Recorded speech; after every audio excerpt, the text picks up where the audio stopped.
Wednesday, October, ano na tayo, October 8. At ngayon ay magsi 6:30 na ng umaga. So, nakaluto na tayo ng ating almusal. Medyo umaambon eh. Yon, magdadala ka ng payong. Medyo umaambon. At ang aking mga sinampay eh, ayun. Kahapon, nag-rehearse kami. Kagabi, kahapon, maghapon super busy tayo. Marami tayong pinunta. Maghapon tayong nag-drive. And then, nung gabi, rehearsal naman sa choir. Niligaw kami pa uwi. Meron tinurong daan sa amin. Pero, namali kami ng lusot ng daan kasi parang nahati yung kalsada. So, nagalangan ako kung sa may taas or baba. Yung pala talagang magkaiba na pupuntahan. So, nagpaikot-ikot lang kami sa Ortigas show. And sabi ko kay Kuya, mag-waste na para makauwi na kami kasi gabi na rin. Pero okay naman, hindi naman masyadong late. Yun lang, nakakatawa kasi naikot namin yung buong Pasig ata yun, or show. So, thank God, nakauwi naman kami. It's already 8:40 something, 8:45 na guys, at kailangan na natin kumain kasi inom pa tayo ng gamot. Bumili ako kahapon ng nung umuwi ako sa dati naming bahay ng ensaymada ng Pag-asa. Sarap yan. So, yung mga taga Quezon City dyan at malapit kayo sa Pag-asa, malapit yan sa SM North EDSA. Meron doon na Pag-asa Bakery, o diba? Promote ko pa yung bake shop nila, bakery nila. Sarap to. And papatikimin natin si Tita Glide sa baba, yung secretary ng church. Patikimin natin siya para matikman niya. And then pag magustuhan nila, pwede ko silang pasalubungan ulit sa mga susunod. So ngayon ay nagluto ako ng tinapa and egg. Gawa tayo ng okay na, suka na lang yung sausawan. Si Kuya gumawa ng kape, ayan. Pero wala siya. May binili siyang kailangan sa school. At madilim ang paligid, dumaampo na naman. Pumasok na si Bunso. So, ito yung mga sinampay ko nasa loob. Wala tayong space sa labas. Walang bubong sa labas. Kaya pag ganitong maulan, pinapasok namin sa loob. Natutuyo naman. Kahapon wala kami maghapon dito sa bahay. Pero medyo tuyo yung ibang damit. Magtutupi tayo maya-maya.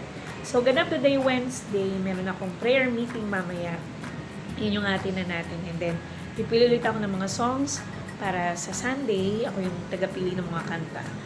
At saka, kakantay ng choir para sa Sunday. So, yun yung mga ganap natin. Kailangan kong magsulat talaga at i-organize yung aking schedule ngayon. Kasi, magiging busy na tayo. Sabi nga ng nanay ko, napakarami kong trabaho. Nakakamiss, no? Kaya, yung aking rest day off, parang pinaka-day off ko. Monday, Tuesday yan.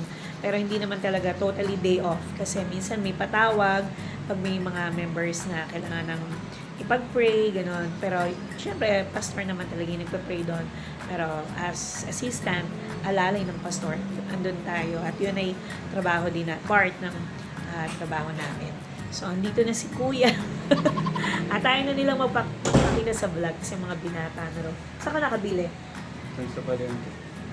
Tumawid ka? So, medyo napalayo yung bilihan namin. Like before. Pero, good exercise din. Sige, so kakain na kami kasi nagtimpala pala siya ng kape.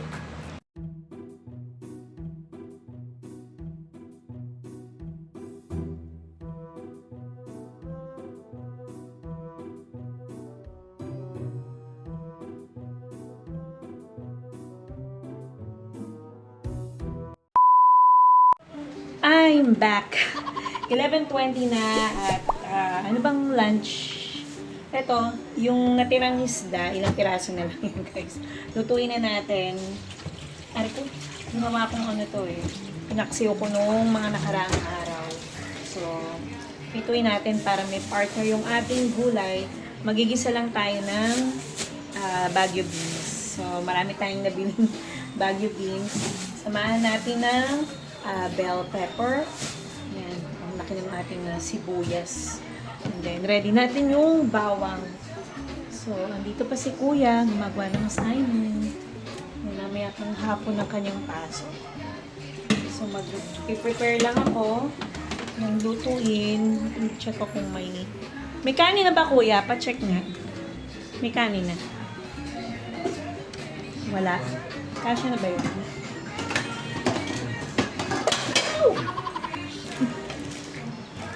Ito nga pala, shout out kay Tita Colleen. Meron siyang binigay na, binigyan niya ako ng lipstick nung pupunta ako sa kanila kahapon. At may choco pie tayo na galing sa kanya. Sarap to.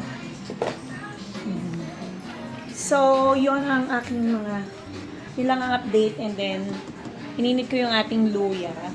Ayan, luyang dilaw. Ito tayo. At least 3 times a day. Anong tayo niyan? Ayan, need natin uminom ng luya.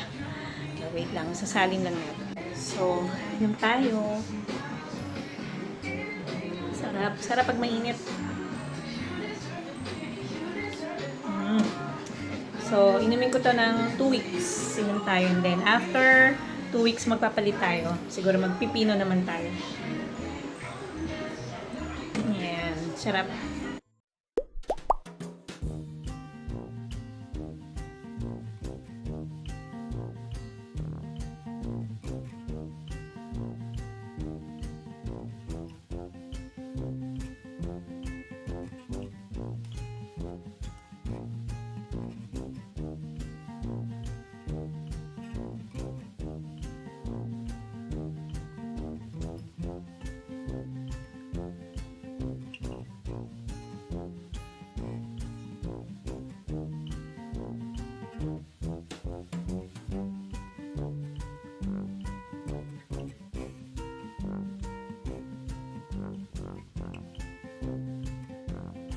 So ito na guys, ang aking version ng Baguio beans. Ginisang Baguio beans.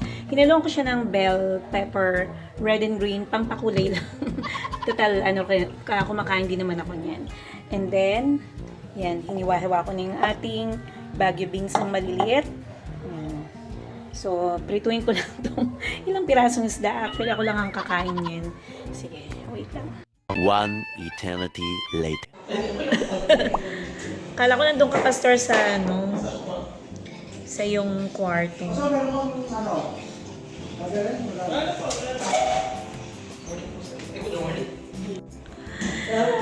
Good morning.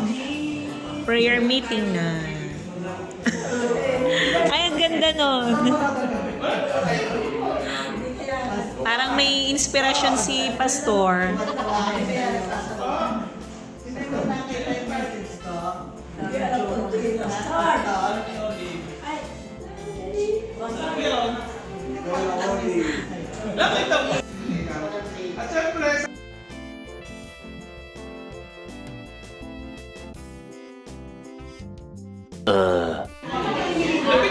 May saging.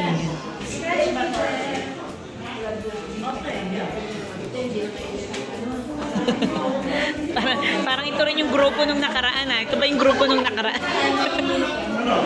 Iba naman ang imo-model natin ngayon. Ano yan? Champorado, tuyo. Sige, anong imo-model natin? Thank you.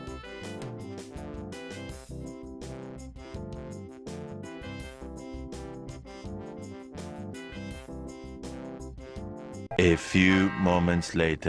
James 1:27, pure and genuine religion in the sight of God the Father means caring for orphans and widows in their distress and refusing to let the world corrupt you. To keep ourselves from letting the world corrupt us, we need to commit ourselves to Christ's ethical and moral system, not the world's. We are not to adapt to the world's value system, which is based on money, power, and pleasure. True faith means nothing if we are contaminated with such values.